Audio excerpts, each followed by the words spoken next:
Messieurs, mesdames, bonsoir. Alors, tout d'abord, je ne vais pas parler comme un livre ouvert, comme madame qui était, franchement, nous a charmés. Alors moi, tout commencement, je travaillais en tant que chauffeur poids lourd. Après, on m'a déclaré une sclérose en plaques, donc on m'a mis en longue maladie. Donc, je ne peux pas rester à rien faire, donc j'ai travaillé en bénévole pour les Restos du Cœur en tant que chauffeur poids lourd, super lourd, et après le pacte de Liévin, ainsi que la banque alimentaire de Carvin. Et il est survenu le Covid, et j'ai vu que il y avait un grand besoin pour les familles ils étaient confinés à Los Angeles. Donc, je me suis permis de demander pour les sociétaires que je roulais bénévole pour avoir des denrées. Et là, j'ai demandé à la commune pour trouver un endroit pour stocker les aliments. Et la commune m'a trouvé comment on s'appelle, à Omer-Caron. On a tout stocké là, mais alors c'était un travail de titan. Là est survenue Sophie Cauchy et mon épouse, Marie-Thérèse. Moi, je ramenais, c'était pas grand-chose. Moi, je ramenais, et eux, ils dispatchaient, ils faisaient les colis, ils allaient livrer chez les gens. C'était un travail de titan, parce que moi, je m'embêtais pas. Moi, je ramenais, allez, je vidais, et allez, débrouille-toi. Puis, c'était blindé.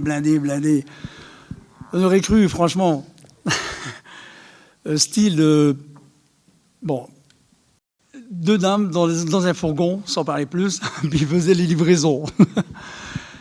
Et puis après, ben, ça a continué. J'ai continué à rouler en bénévole. Et après, la banque alimentaire de Carvin, Micheline Tumarel, m'a demandé pourquoi tu ne fais pas, pourquoi ta commune ne fait pas ce que tu fais. Donc on a pris rendez-vous avec monsieur le maire, monsieur Geoffrey Maton, mais c'était trop compliqué avec les emplois, ceci, cela, patati, enfin c'était trop compliqué. Donc, je me suis dit, ben, pourquoi pas moi? Et puis, ben, j'ai dit, ben, pourquoi pas? C'était très dur, très compliqué, point de vue administratif. Un très grand merci aussi à Sophie Cauchy qui s'est occupée de tout ce qui est administratif parce que c'est vraiment complexe. Et on y est arrivé. Et à l'heure actuelle, je ne vais pas dire que moi je suis fier, mais je suis fier déjà de la commune parce qu'elle m'a aidé énormément en me prêtant le foyer, la salle collée pour moi débuter parce que c'était le confinement, donc on n'avait pas de salle de louer. Maintenant, elle m'a donné à la salle en gros, elle a fait une extension et tout. Mais franchement, un grand merci au monsieur le maire. Monsieur le maire, peace. Mais franchement, ils ont fait un très grand feu. Mais même monsieur le DJ Caron aussi, franchement, il est tac, mais t'es carré, ceci, cela, tu veux quoi, comment, comme ça, si, bien.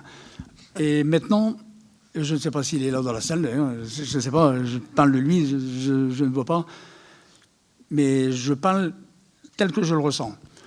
Et à l'heure actuelle, je peux dire merci, pas à moi, mais à tous mes bénévoles, à l'heure actuelle.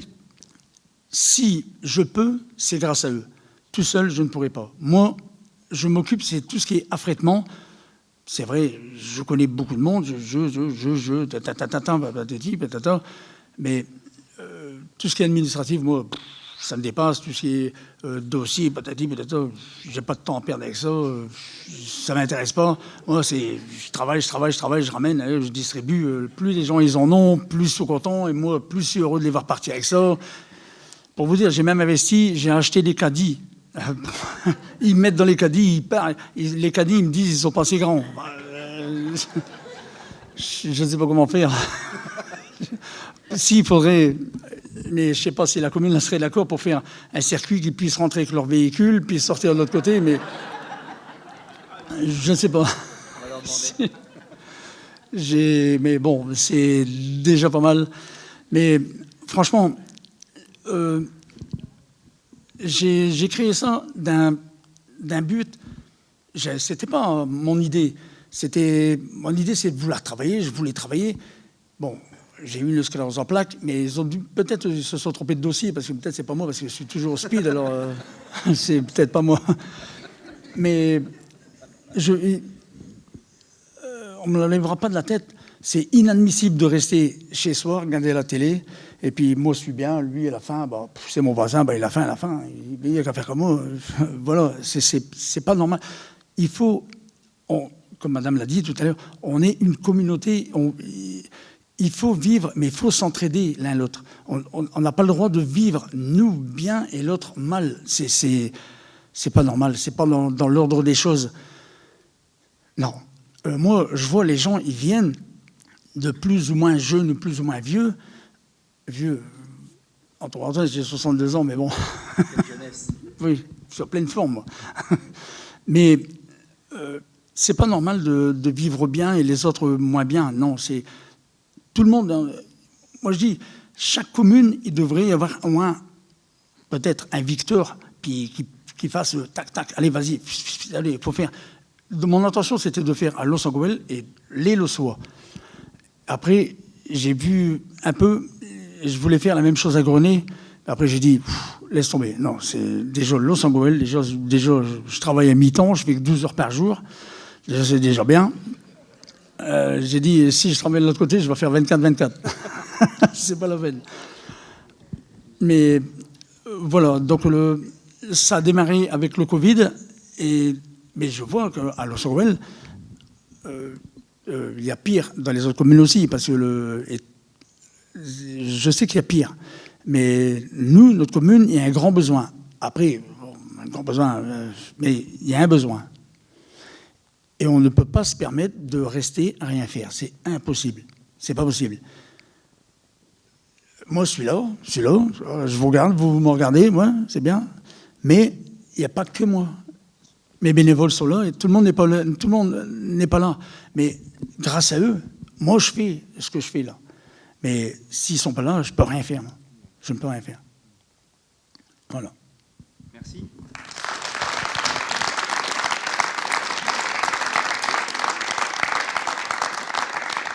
Même principe, Victor, si vous acceptez, vous restez un peu avec nous encore, puis on va dialoguer, discuter, essayer de tirer quelques enseignements. Alors, d'abord, vous avez parlé de bénévoles. Combien il y a de bénévoles qui travaillent avec vous pour cette action? Bénévoles, on est 10. 10 bénévoles. Il y en a dans la salle. Ouais. On peut leur passer le micro, leur dire comment ils ont vécu ça? Oui. Vous m'orientez? Allez-y, là.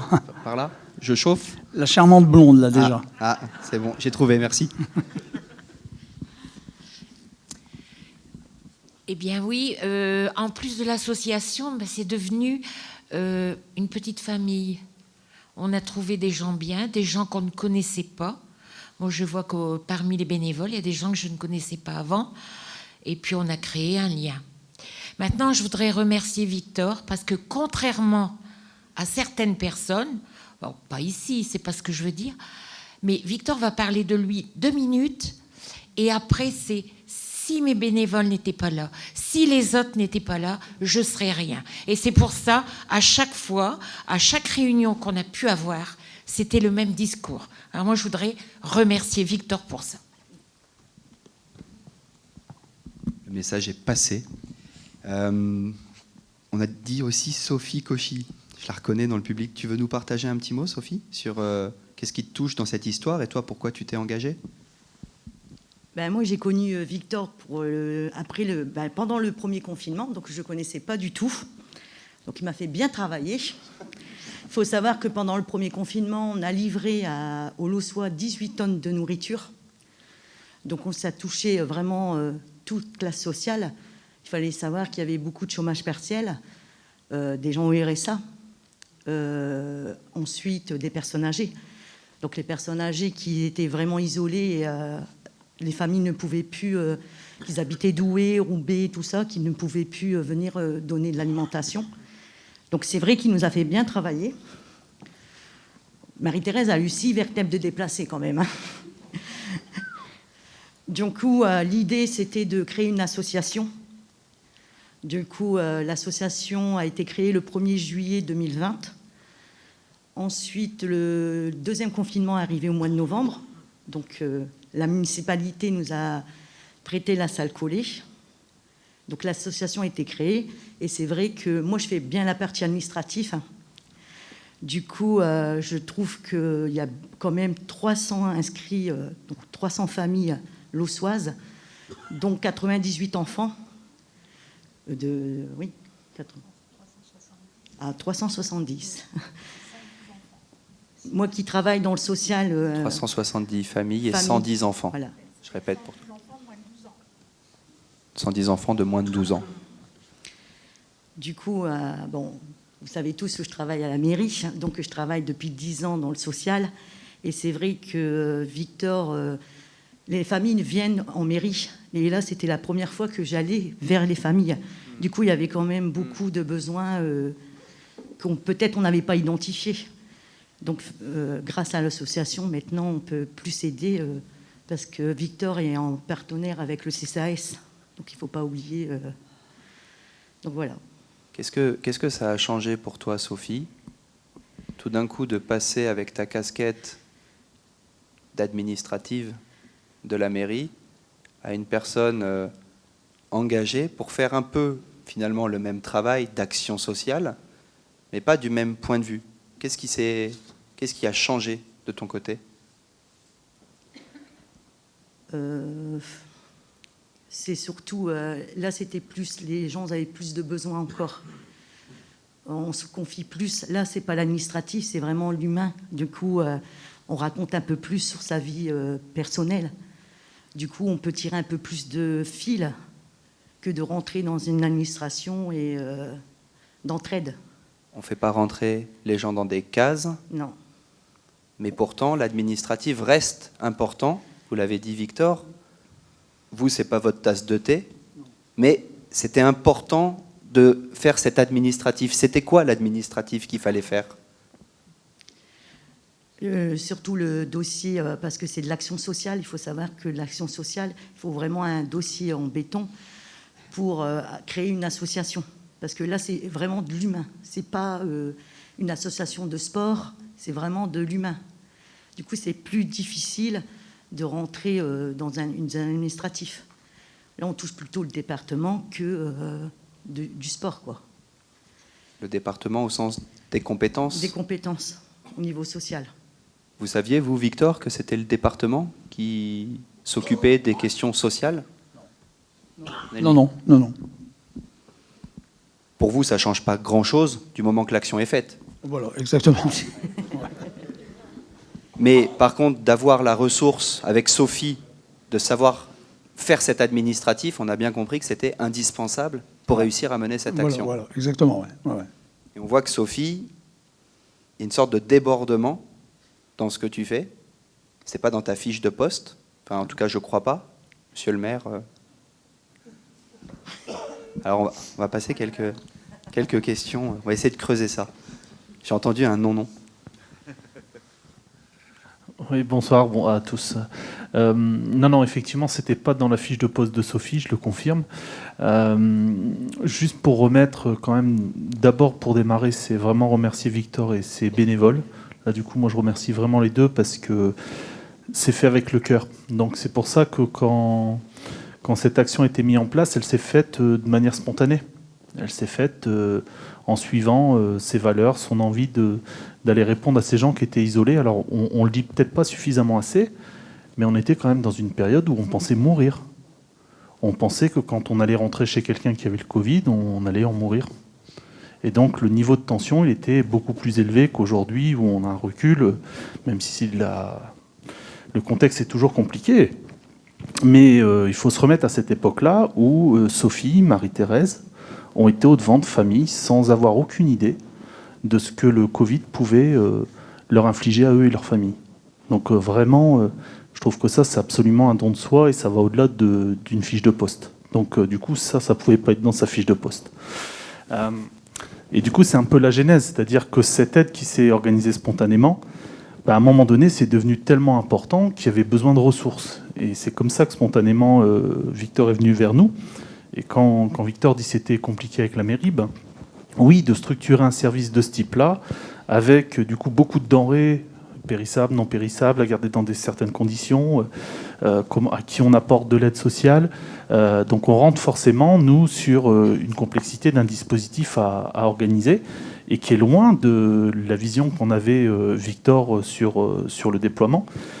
Et donc, du coup, on a essayé d'organiser et de mettre en place avec le CCAS d'abord un appui logistique. Donc, effectivement, il y a eu le foyer au macaron avec des frigos. Il fallait trouver les bons frigos, etc. Ensuite, on est passé à la salle collée. Alors, pour ceux qui connaissent la salle collée, moi, quand j'y suis allé, il y avait de la bouffe partout. On est vraiment partout. Donc, on avait fait un petit point presse pour valoriser l'action. Et bon, ben voilà, c'était absolument colossal. Et puis, progressivement, on s'est dit qu'il fallait un peu le structurer, essayer d'accompagner dans la démarche.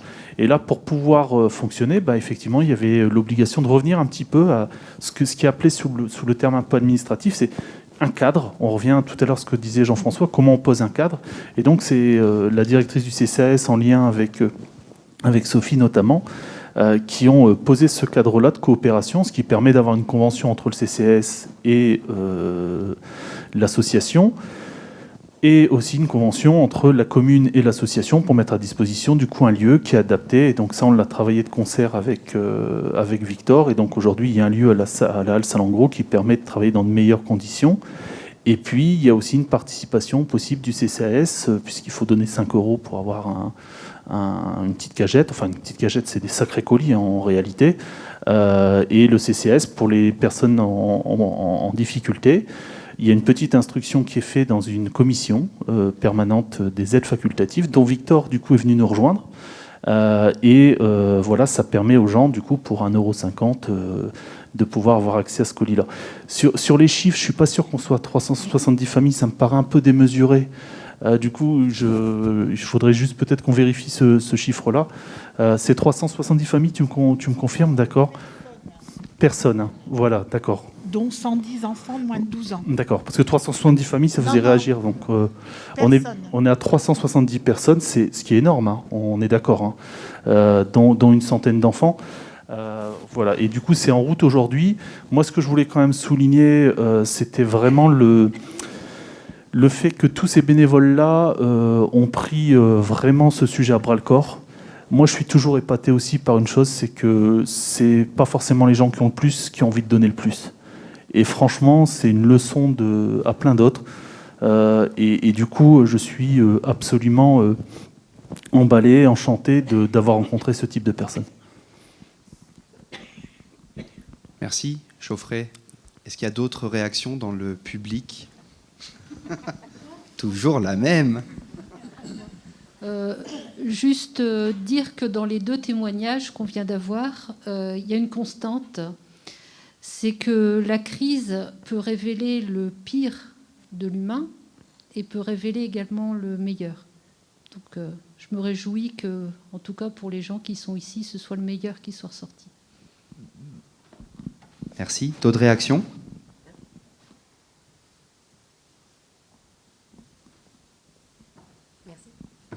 Je voulais juste ajouter quelques mots en rapport avec tout ce qui a été dit jusqu'à maintenant.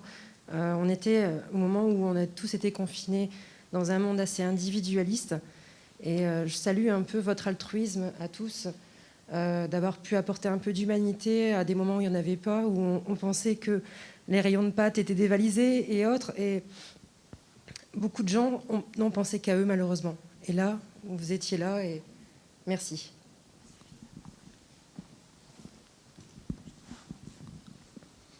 Je regarde s'il y a des mains en l'air qui se lèvent pour réagir. A priori, il n'y en a pas.